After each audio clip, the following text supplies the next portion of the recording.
Bonjour à toutes et à tous et bienvenue dans Odyssée, votre émission d'actualité spatiale sur les ondes de Good Morning Toulouse. Aujourd'hui, on est là pour un portrait d'espace, encore un nouveau, avec un profil un peu différent de ce qu'on a l'habitude d'avoir dans cette émission. Bienvenue, Nouma Isnar. Tu es donc fondateur de Space Avoca et avocat à la Cour.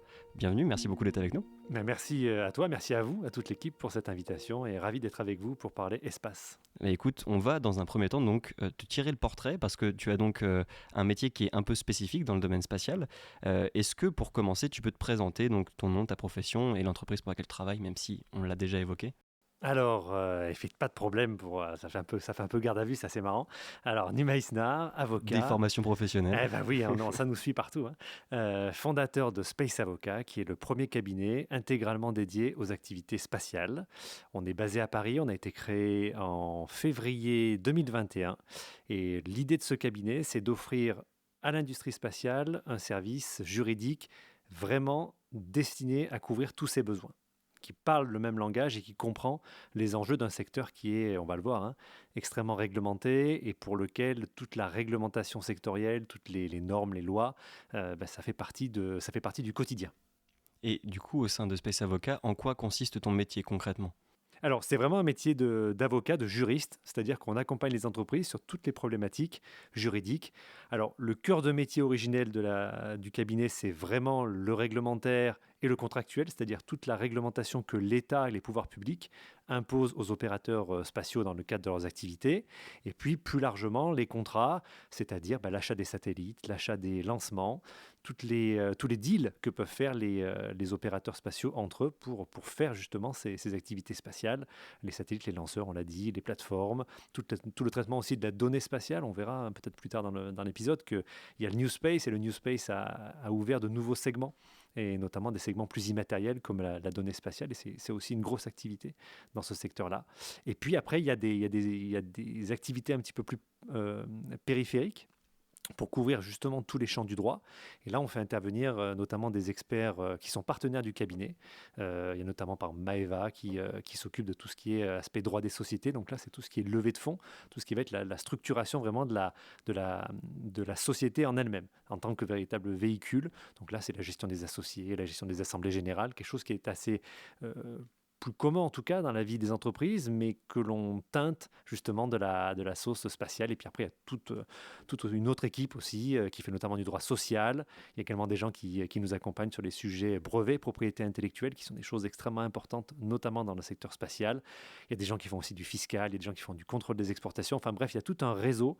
Space Avocat, c'est moi, mais c'est aussi tout un réseau d'experts qui interviennent, encore une fois, pour les acteurs du secteur spatial. Ok, donc vos actions sont quand même très larges et couvrent quasi l'entièreté des activités d'une entreprise, du New Space comme tu le sais, mais une entreprise qui travaille dans le spatial en fait. C'est exactement ce qu'on essaye de faire. C'est vraiment d'apporter un peu un full service, mais avec une taille humaine, avec un contact humain et un contact secteur. C'est-à-dire que les acteurs nous voient vraiment dans leurs événements. Ce que j'aime à dire, c'est que, en tout cas, c'est l'objectif que je me suis posé, c'est qu'on ne soit pas perçu comme étant un prestataire de service extérieur au secteur. On est juste un acteur spatial, mais qui fait du service juridique et du droit. Et c'est donc un secteur qui est quand même déjà particulier, avec une ambition entre guillemets encore plus unique de travailler dans le domaine spatial, mais une question que je me pose, c'est quel parcours t'a amené à travailler ici aujourd'hui? Ah, c'est un parcours on va dire, c'est une progression plutôt. Moi, originellement, je viens du sud de la France, je viens d'Avignon, donc j'ai fait ma licence de droit à la faculté d'Avignon. Et puis, je suis monté forcément à Paris parce que je voulais faire un master un petit peu plus. Non, je voulais voir aussi un peu la capitale, je voulais changer d'air. Et puis, donc, je suis allé à la Sorbonne. Et puis, même si la Sorbonne est une excellente université, je trouvais que le programme était un petit peu théorique.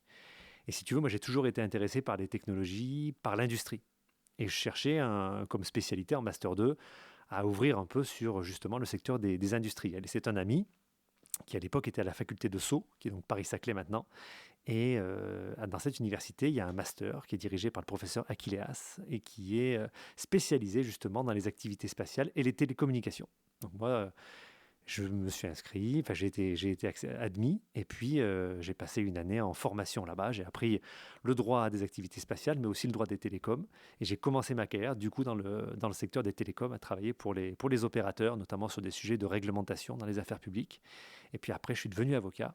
Et en devenant avocat, j'ai travaillé d'abord dans un cabinet qui était spécialisé sur les activités télécoms, notamment à l'international, et puis qui avait un peu aussi cette idée de développer du spatial. Et puis, après quelques années avec eux, je me suis dit, je vais me lancer dans le grand bain et faire de Space Avocat une réalité.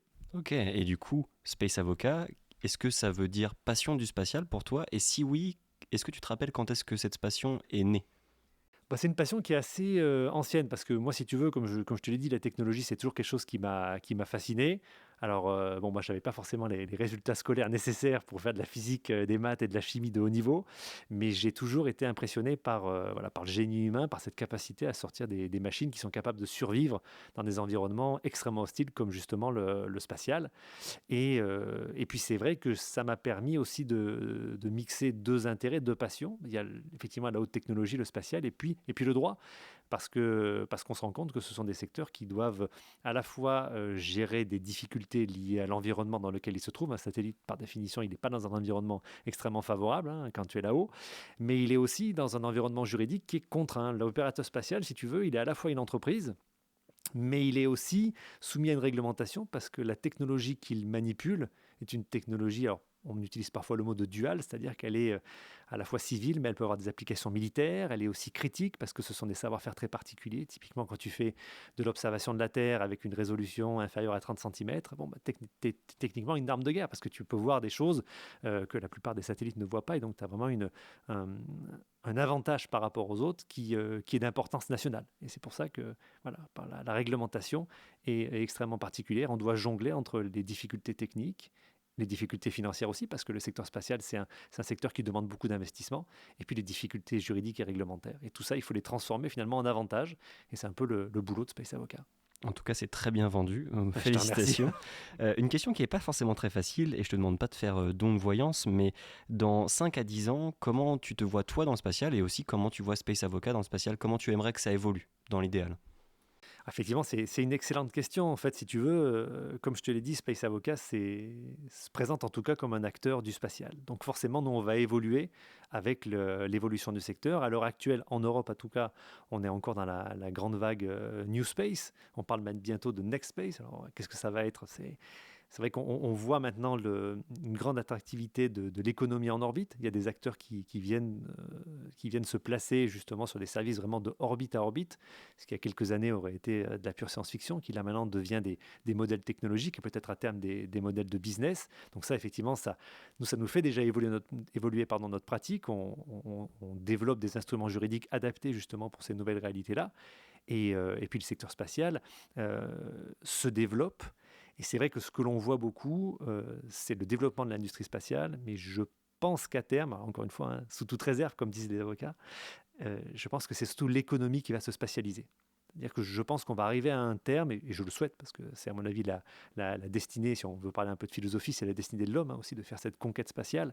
Et je pense que à un moment, toutes les industries, toutes les entreprises d'une certaine taille auront une division spatiale. Quel que soit leur secteur d'activité, j'ai envie de dire, sur Terre. Il y aura forcément un pendant. Alors, c'est peut-être à très long terme, cette vision-là, mais je pense que c'est ce vers quoi on va. Et j'espère que Space Avocat continuera du coup à aider toutes ces entreprises dans leurs activités spatiales. Ça serait une très bonne nouvelle, en tout cas pour le secteur dans lequel tu exerces, effectivement. C'est une très bonne nouvelle, et de ce que je vois dans ma petite lorgnette, parce que bien évidemment, j'ai pas prétention à l'exhaustivité, mais en tout cas, de ce que je peux voir, c'est que cette tendance est quand même en train de se dessiner. On voit des grandes entreprises, d'entreprises même plus moyennes, se dire, ben, j'ai des produits, pourquoi pas les spatialiser? J'ai des services, ben, pourquoi ne pas réfléchir à une projection finalement dans l'espace? Donc, peut-être qu'effectivement, on verra cette réalité devenir concrète plus vite que ce qu'on le croit. Peut-être pas 5 à 10 ans, mais dans quelques années, éventuellement. Pour conclure ce portrait, si tu avais un conseil à donner à celles et ceux qui souhaiteraient se lancer dans le domaine spatial, quelle que soit la discipline, entre guillemets, quel serait-il?